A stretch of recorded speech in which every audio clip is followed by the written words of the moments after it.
pasarlo. Ahí está. Ok. Yo cuando me recibí hace 41 años y empecé la especialidad, nos decían, a ver, doctor, a grandes cirujanos, grandes incisiones o viceversa.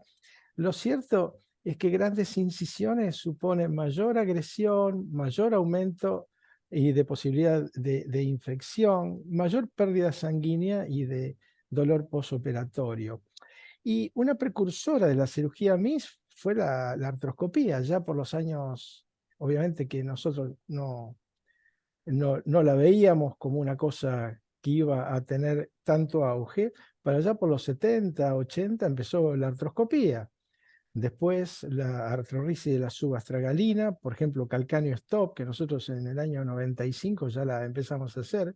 Con esas heriditas colocamos un tornillo en el calcáneo que sobresalía a nivel este, del, del pie y bueno, nada, allí mismo colocábamos el tornillo para que se corrigiera el pie.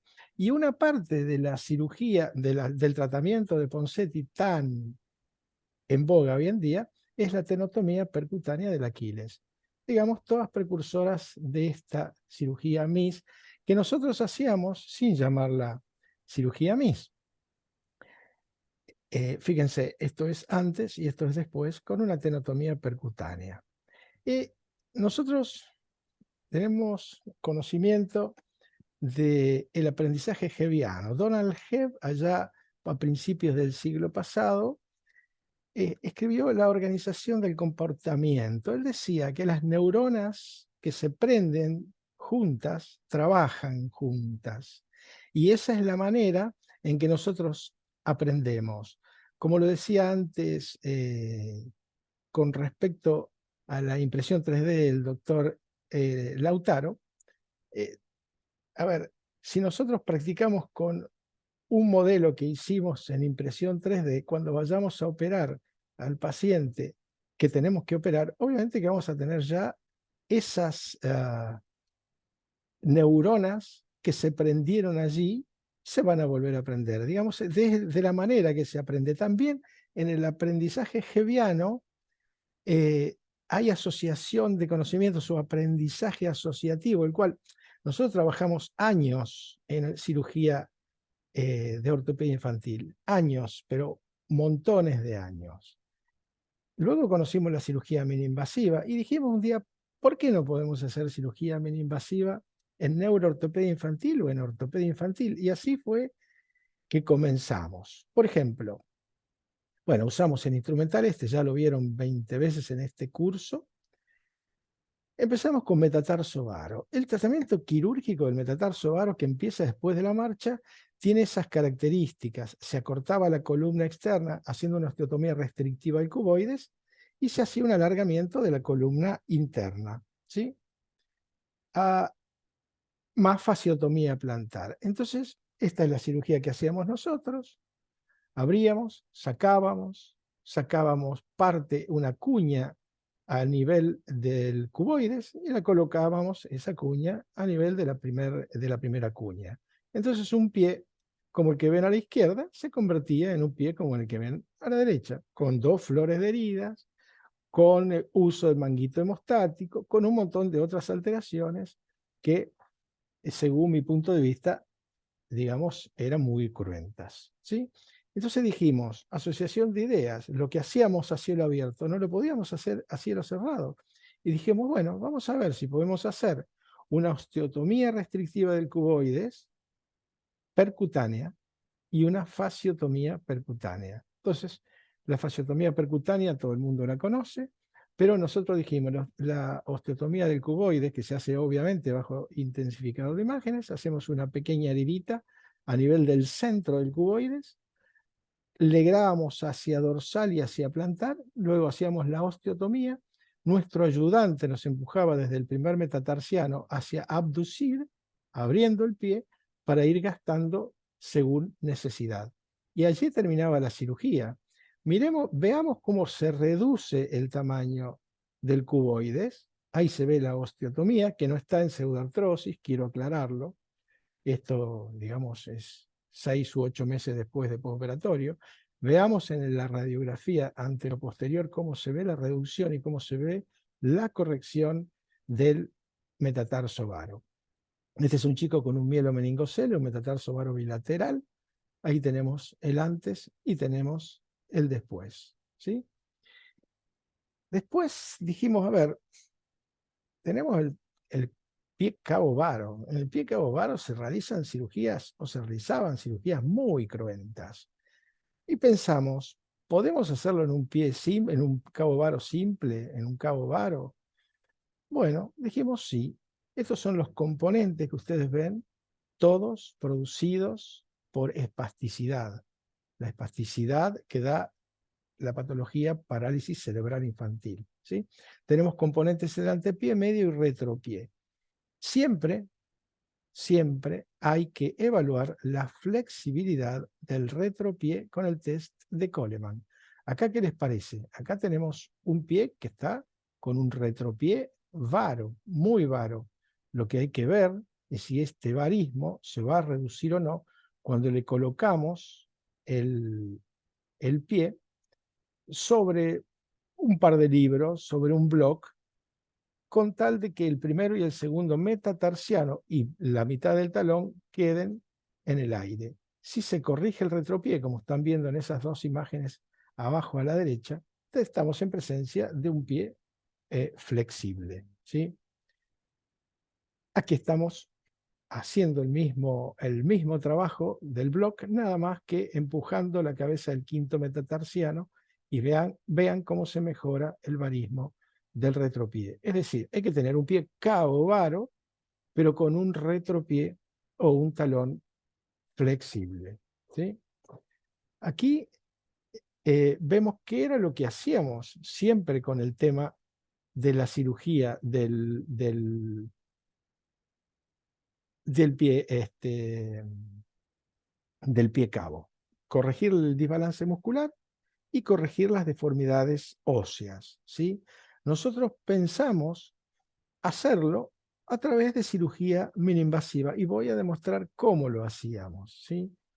Fasciotomía plantar, osteotomías del primer metatarsiano para elevarlo o para ponerlo en extensión, osteotomía restrictiva del cuboides, siempre tratando de evitar las artrodesis, ¿sí?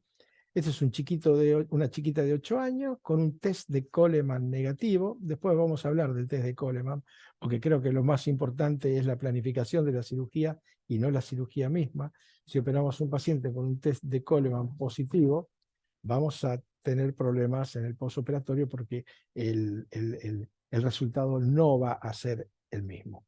Era una nenita que deambulaba. Aquí vemos el pie derecho mucho más grave que el izquierdo. Vean el retropié cómo está. Fíjense cómo está el hallux en extensión de la metatarsofalángica y cómo está en flexión de la interfalángica. Nosotros no tocamos tendones. Nosotros cortamos, enderezamos los brazos de palanca a través de osteotomías. Borde lateral de los dos. Fíjense cómo apoyaba con el pie derecho bien con el borde lateral. Y acá tenemos la radiografía. Allí estamos haciendo la osteotomía de la base del primer metatarsiano, ¿sí? Por supuesto, una osteotomía que es transversal. Aquí no utilizamos ningún tipo de B invertida o de L. Siempre tiene que ser distal al cartílago de crecimiento. Ahí lo estamos haciendo. Este es un video viejo, pero vale, sirve de cómo hacemos la osteotomía que les estaba comentando.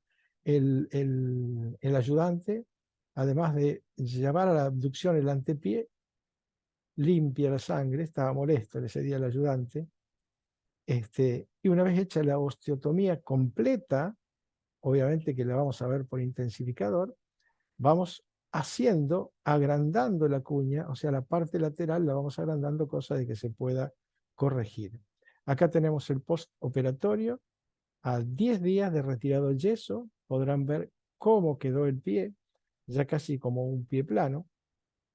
Aquí lo tenemos casi a 1 año y medio de postoperatorio, ¿sí? Bien, el borde lateral, cómo cambió ostensiblemente. Aquí tenemos un antes y un después. O sea, evaluemos cómo está este dedito acá y cómo está este. Y no tocamos los tendones, ¿sí? Tocamos los brazos de palanca. Seguimos. Aquí tenemos un video que muestra el antes. Noten cómo apoya el pie derecho totalmente supinado y con el dedito hacia arriba. Y en el postoperatorio mejora muchísimo, no obstante que su dedo por allí se va un poquitito hacia la extensión. De todas maneras, si lo ven caminar al chico, esta chiquita está operada de hacía 3 o 4 meses le habíamos retirado el yeso, porque en el postoperatorio va con yeso. Aquí tenemos otro cabo varo, pero con equino. Para corregir el equino le hicimos una tenotomía de hook percutánea también. Noten el varismo que tiene acá y noten cómo se le ve acá el primer dedo, primer ortejo si quieren, y fíjense acá cómo cambió ostensiblemente. Imagen medial, imagen medial.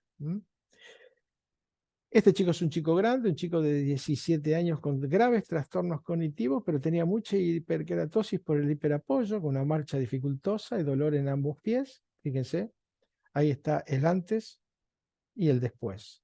Esto es bilateral también, por supuesto. Noten también acá cómo este dedo que está extendido en la metatarsofalángica y hiperflexionado en la interfalángica cambia ostensiblemente sin que hayamos tocado absolutamente ningún tendón. Cambiamos el brazo de palanca. Allí está la osteotomía. Noten que aquí está el cartílago de crecimiento y la osteotomía la hacemos exactamente aquí.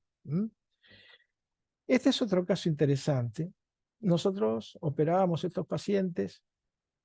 Este es un astrágalo vertical congénito, ¿sí? No es una patología neurológica, o sí, en realidad no se sabe. A veces vienen pacientes neurológicas con esta patología y a veces no son neurológicos.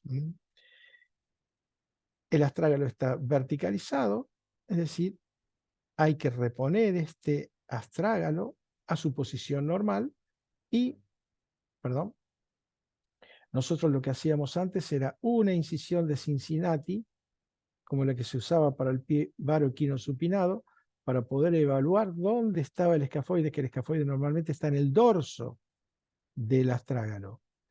Y hacíamos unas grandes incisiones, quedaban muy bien. Nosotros dijimos, ¿y por qué en estos pies que no son tan rígidos no podríamos enclavijar el astrágalo y el calcáneo? También vean que está en equino el calcáneo. Enclavijamos los dos huesos o uno solo, lo colocamos en la posición en la que los queremos y hacemos las tenotomías peritobillo, alrededor del tobillo, ¿sí? Hacemos tenotomía del tibial anterior, acá del tibial posterior, atrás tenotomía del Aquiles y vean cómo están colocados los alambres de Kirchner, acá y acá, y cómo está corregida la relación astrágalo-calcánea. Este es el mismo paciente, ahora con un pie plano, pero no con un astrágalo vertical, que es incompatible con una buena marcha. Esta es una paciente con un mielomeningocele, operada entre los 17 y los 20 meses de un pie varoquino supinada, ya todavía con la técnica de Turco y la incisión de Cincinnati. En el año 2005 venía con un hallux valgus interfalángico infraducto muy grave. Todo eso, dificultad para calzarse, hiperkeratosis, micosis interdigital, úlcera. Ahí está. Esto normalmente, los que hacemos neuroortopedia, era artrodesis acá y artrodesis acá, sin duda. ¿Por qué? Porque recidiva. ¿Por qué recidiva? Porque son pacientes que tienen alteraciones a nivel de la función muscular. Aquí ven, fíjense, acá está la incisión de Cincinnati que le hicimos cuando era bebé. Imagen dorsal.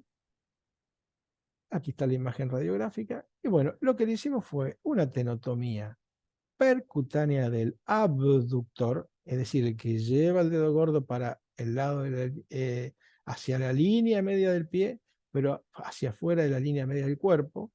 En algunos países le dicen abducción, aducción, nosotros le decimos abducción a esto. Cortamos el abductor. Y aquí le hicimos una osteotomía con desplazamiento y desrotación percutánea tipo Eiking, con este resultado. estos deditos elevados no tienen importancia en los pacientes neurológicos. Este paciente era una deambuladora, deambulaba como podía con bastones canadienses. Nosotros lo único que hicimos fue sacar el dedo gordo debajo del segundo dedo para que no formara más callo, y como no tiene sensibilidad porque es un mielomeningocele, se hubiera comportado como un pie diabético en una persona de 14 años, que es muy, pero muy, muy, muy peligroso. ¿Sí? Seguimos. Radiografía inmediata, ahí lo ven. Osteotomía, desplazamiento 50% y desrotación. Aquí lo vemos de frente. Ahí vemos a la paciente 1 año y medio después de operada, con una muy buena alineación del pie. Aquí sí se puede ver perfectamente la incisión de Cincinnati, que en su momento le hicimos con esta paciente, era bebé. Y la buena relación que tiene ahora los dedos del pie, que parece un pie dentro de límites normales. Noten que en 9-10 meses lo que nosotros hicimos de desplazamiento, 50%, y derrotamos, se corrigió perfectamente bien. Posoperatorio inmediato, preoperatorio y posoperatorio de 9 meses. Tengo 2 o 3 casos más, creo que vamos bastante bien con el tiempo. Yo, digamos, presenté casos porque me pareció que era lo más didáctico para poder presentar con respecto a esto de la enfermedad, de las enfermedades neurológicas. No hablamos de enfermedades neurológicas porque realmente para el que no ve pacientes con problemas neurológicos, ni mielomeningocele, ni parálisis cerebral infantil, es un poco, digamos, pesadito, ¿no? Esta es una paciente de 13 años, una niña ya adolescente, que tenía una parálisis cerebral espástica, pero monoparética, es decir, solamente estaba espástico el miembro inferior derecho. Le habíamos hecho una tenotomía del Aquiles, esos son todos pacientes nuestros, a los 6 años. Bueno, estos son, digamos, distintos test de funcionabilidad. La niña era muy funcional, caminaba, subía escaleras, corría, hacía deporte, pero tenía este problema.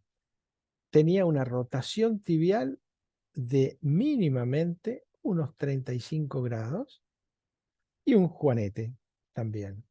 Este, este test se llama, o este ángulo se llama ángulo muslo-pie, ¿sí? Y este ángulo muslo-pie tiene que ser como acá, de 180 grados. Y aquí tenía una rotación externa tremenda. Esta rotación externa que ustedes ven acá es producto de haber caminado desde los 3 años, de los 2 años y medio empezó a caminar esta niña hasta hoy, hasta ese momento que lo vimos nosotros, de manera con espasticidad. Aquí vemos de pie, con las 2 rodillas alineadas, pero con el pie en rotación externa. Aquí vemos las 2 rodillas, los 2 pies alineados, con la rodilla en intrarrotación, y aquí la vemos sentada con esta rotación externa. Aquí lo que hizo toda la vida la persona que más sabe de parálisis cerebral infantil y de espasticidad, que es Freeman Miller del Instituto DuPont en Estados Unidos, es una osteotomía a nivel supramaleolar de la tibia. ¿Sí? Esto es lo que se hace, una osteotomía a este nivel, y le tratamos el hallux valgus como lo solemos tratar. La osteotomía la hicimos con una incisión un poquitito más grande, pero la hicimos y tuvimos, se trabó, a ver, che. Bueno, cuando quiere entrar alguien se nos traba ahí está, ahí estamos viendo la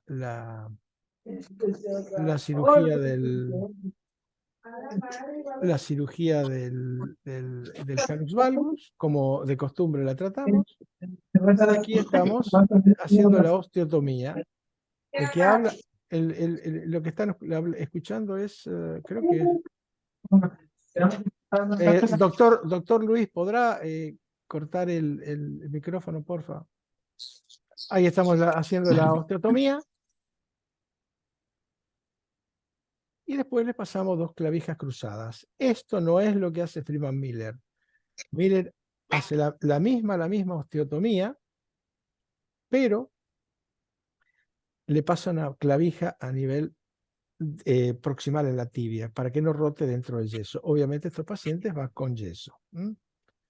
Aquí tenemos el postoperatorio inmediato, acá está la herida de la tibia, cómo quedó el hallux valgus, cómo quedó el postoperatorio cuando los dos pies están paralelos, las dos rótulas están, están simétricas, cuando cuelga el pie los pies están simétricos, que era muslo-pie, el ángulo muslo-pie está dentro de los límites normales, y acá vemos antes y después el pie. Antes y después el ángulo muslo-pie. Es decir, con 2 incisiones mínimas pudimos resolver este problemita que es, digamos, muy importante para este paciente. ¿Sí? Muy bien. Seguimos hacia adelante. Un segundo. Ahí está. Tengo 3 o 4 casos más y estamos, chicos. Acá estamos. Antes y después. Antes y después. Y acá vemos la consolidación. Presten atención y después lo vamos a charlar, que no hicimos osteotomía del peroné. Después lo vamos a charlar y vamos a decir por qué no la hicimos y cuándo se hace. Otro mielomeningocele, lo mismo, ¿sí? Fíjense que tiene 90 grados en el ángulo muslo-pie y está también en varo, o sea, se le hicieron las dos cosas. Se trató la rotación de tibia y se trató el metatarso varo. Esta es la respuesta del organismo en los pacientes con mielomeningocele. Hacen este tipo de callos. ¿Mm? Esto es normal, no es para asustarse, porque mucha gente confunde el mielomeningocele con una fractura que se pegó solita como si fuera una infección y en realidad no es una infección, es el tipo de callo que hacen. Y acá lo tenemos en el postoperatorio. Este paciente lo presento siempre y siempre digo lo mismo, lo perdimos en el camino, no sabemos cómo terminó. Pero por el momento, en ese momento que le habíamos sacado recién el yeso, este paciente estaba en esas condiciones. Y aquí mostramos el antes y el después. Y acá creo que queda este y otro más. Este es un paciente espástico de 16 años con un pie plano neurológico y hallux valgus. Nosotros hicimos en este paciente una estabilización extraósea de la subastragalina con HyperCure, una técnica que yo, digamos, utilizo desde hace un tiempo, y operamos el hallux valgus con cirugía mini-invasiva, como sabemos hacerlo. Esto es el preoperatorio, el pie es el izquierdo, por supuesto, y esto es muy importante para que lo veamos. Nosotros tomamos radiografías en posición de relajación del pie y en posición neutra. ¿Qué quiere decir neutra? Con el pie corregido, ¿sí? Por el paciente. Vean cómo cambia el pie acá. Está en posición neutra, como el paciente pisa, y aquí está como nosotros quisiéramos dejarlo en el postoperatorio. Noten que el escafoides, que está a la misma altura que el cuboides acá, cuando le pedimos al paciente que forme el arco de manera activa, se mejora muchísimo la forma del pie, el astrágalo sigue el mismo eje del primer metatarsiano, cuando aquí no. El proceso lateral del astrágalo no obtura el seno del tarso, como en este caso. Es decir, hay un montón de alteraciones que se producen cuando hacemos estas dos radiografías y que nos dicen que podemos utilizar una cirugía de estabilización del- de la subastragalina sin ningún tipo de problema, que se hace por una incisión de 2 centímetros y que nos deja realmente con muy buenos resultados. Por supuesto, estos pacientes hay que hacerles tenotomías para poder balancear la fuerza muscular. Ahí está colocado, ¿sí? El estabilizador. Y esto es el antes y el después. Noten que además de corregir el hallux, también se corrigió la desalineación del pie. Aquí tenemos antes y después, otra vez, y vean la movilidad que tiene este paciente. Esta herida que tiene acá atrás es la que le hicimos nosotros mismos cuando el chiquito tenía 3 meses y lo operamos por un pie equino. 3 meses, perdón, 3 años. Acá hay otro, un antes y un después. Este es el postoperatorio inmediato. El pie está totalmente edematizado por la entrada de, de la endortesis y por la tenotomía. Aquí noten los 3 puntitos de la tenotomía de Hooke. Y este es el paciente a 2 años de postoperatorio, con una excelente alineación. Esto es antes, apenas operado, y a los 3 años. Lo mismo, fíjense la heridita que prácticamente es de 1,5 cm. Y aquí notamos cómo corrige el pie con respecto a la alineación con la tibia. Acá tenemos una serie de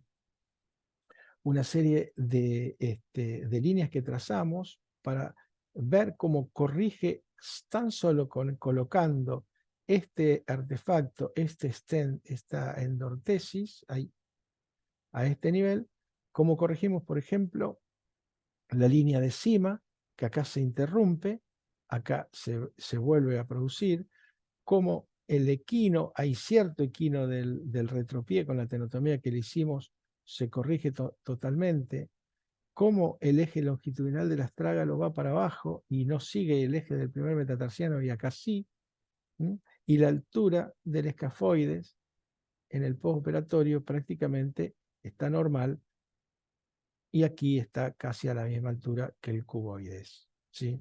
Todas estas cosas las arreglamos con 3 incisiones posteriores a nivel del Aquiles para alargarlo, como la maniobra de Hooke, y también 2 centímetros de incisión a nivel lateral del pie para colocar la endortesis. Este es un trabajo que realizamos con un colega polaco, con el doctor Lukas Koloyev, y como conclusión de la cirugía minoinvasiva en chicos, y chicos neurológicos en este caso, que son pacientes complicados. Son chicos que por ahí no entienden mucho qué es lo que les pasa en muchos casos. Algunos casos son chicos que tienen un nivel cognitivo totalmente normal. ¿Sí? Con la cirugía minoinvasiva hay menor exposición de tejidos y obviamente menos daño tisular, mucho menos sangrado y mucho menos dolor postoperatorio, pero lo más importante es que hay menor riesgo de infección. Y ahora, nada, esta es una conclusión para pensar que yo siempre que puedo la pongo arriba de la mesa. Digo, no se dejen llevar por lo que dicen o por lo que dice quien lo dice para cambiar un criterio de vida, si quieren, o un criterio de tratamiento de una patología en un paciente. ¿Sí? O sea, la podemos cambiar o podemos olvidar la propia verdad, pero siempre basado en nuestro criterio y no cuando alguien me lo diga o me lo quiera imponer. Esto es de Denis Diderot, un francés de otra época. Y acá vemos algunas de las delicias que ya no se comen en nuestro país porque ha venido la debacle económica. Bueno, muchísimas gracias por la atención. Abro el debate. Espero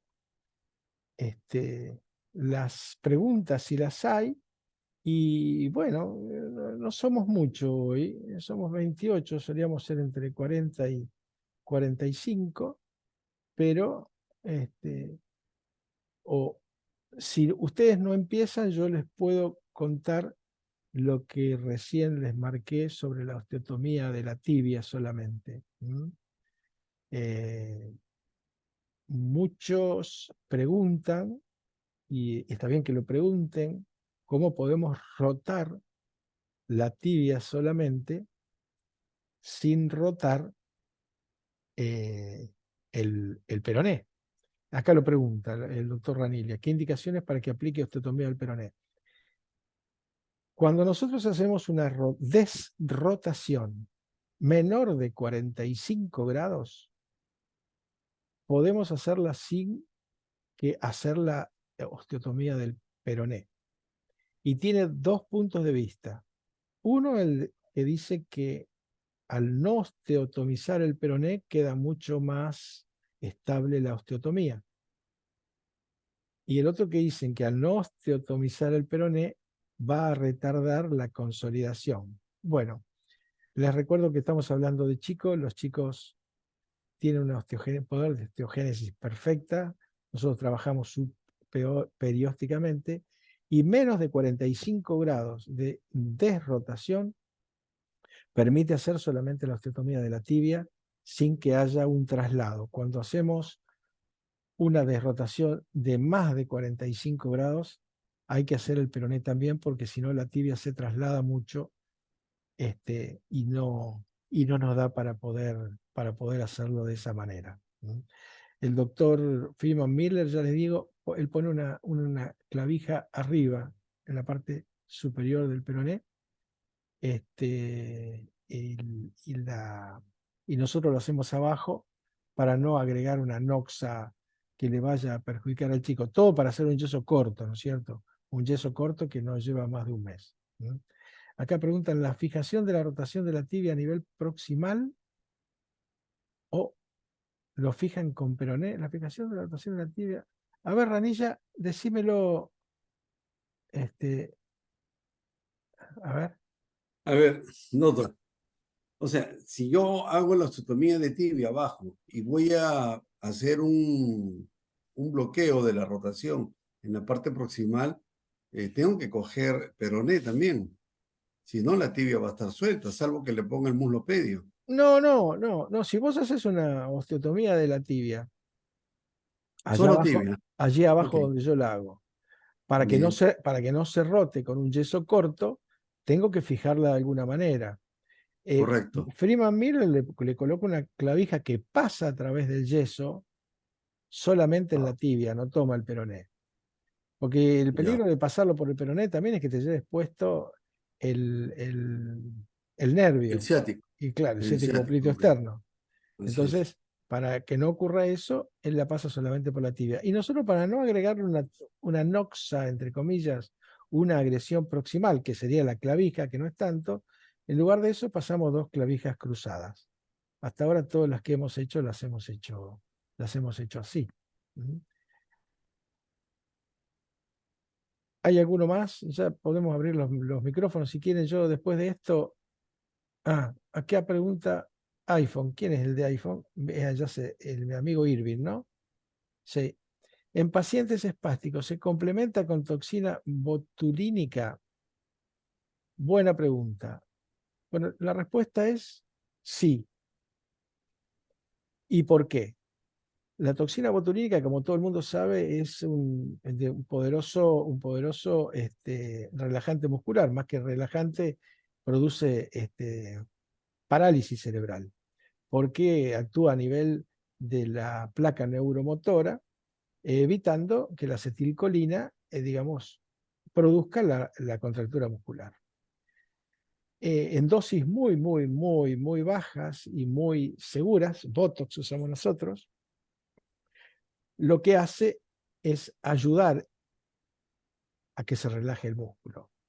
En los pacientes en los que vemos que no es necesario hacer una tenotomía, podemos usar, digamos, porque lo que tiene de quinismo es muy poco, podemos utilizar toxina botulínica. Pero nosotros, para que no se nos complique lo que hacemos con la cirugía, preferimos hacerle la tenotomía o allá abajo, a nivel del tendón, o más arriba, con lo que llamamos una cirugía de Strayer a nivel muscular, cuando la situación lo requiera, y le colocamos toxina botulínica a nivel de las incisiones, en la parte muscular donde estuvimos operando, porque se vio que hay una parte de la toxina botulínica que trabaja o que funciona como,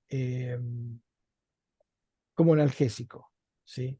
No se sabe cuál es el motivo por el cual funciona como analgésico, pero sí funciona como para evitar el dolor. Y hoy en día se está utilizando muchísimo